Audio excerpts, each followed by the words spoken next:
Hi, Kichus കിച്ചണിലേക്ക് എല്ലാവർക്കും സ്വാഗതം. ഞാൻ ഇന്നിവിടെ ഒരു കളച്ചക്ക കൊണ്ട് തോരൻ ഉണ്ടാക്കാൻ പോവുക. അതിന് ഞാൻ പകുതി കളച്ചക്ക എടുത്തിട്ടുണ്ട്. ഈ വീഡിയോ കാണുന്നവർ ദയവായി എനിക്ക് ലൈക്ക് സബ്സ്ക്രൈബും തരിക.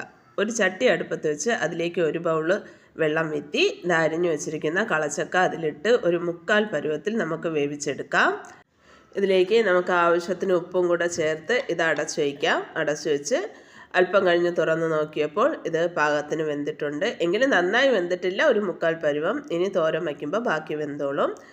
ഇനി നമുക്ക് കൂട്ട് തയ്യാറാക്കാം. ഒരു ജാറെടുത്ത് അതിലേക്ക് ഒരു ബൗൾ തേങ്ങ, 1/4 ടീസ്പൂൺ ജീരകം, 4-5 അല്ലി വെളുത്തുള്ളി, 1/4 ടീസ്പൂൺ മഞ്ഞൾപ്പൊടി, 1/2 ടേബിൾ സ്പൂൺ മുളക് പൊടി. ഇത് തോരന് തല്ലിയെടുക്കാം. വേറൊരു ചട്ടി അടുപ്പത്ത് വെച്ച് അതിലേക്ക് എണ്ണ ഒഴിച്ച് എണ്ണ നന്നായി ചൂടായി വരുമ്പോൾ ഞാൻ കുറച്ച് അരിയാണ് വറക്കാനിടുന്നത്. ഞാൻ കടുക് താളിക്കുന്നില്ല.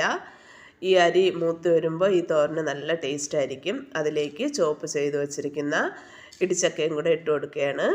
ഇട്ട് കൊടുത്ത് നന്നായി ഒന്ന് വഴറ്റി അതിലേക്ക് അരച്ച് വെച്ചിരിക്കുന്ന കൂട്ട് ആഡ് ചെയ്യാം. കൂട്ടും ആഡ് ചെയ്ത് കൂട്ടിനാവശ്യമുള്ള കുറച്ചുകൂടെ ഉപ്പ് ആഡ് ചെയ്യേണ്ടതുണ്ട്. ആ ഉപ്പ് ആഡ് ചെയ്ത് നന്നായി ഒന്ന് വഴറ്റണ്ട, ഒന്ന് പൊത്തി വെച്ച് അടച്ചു വെച്ചാൽ മതി.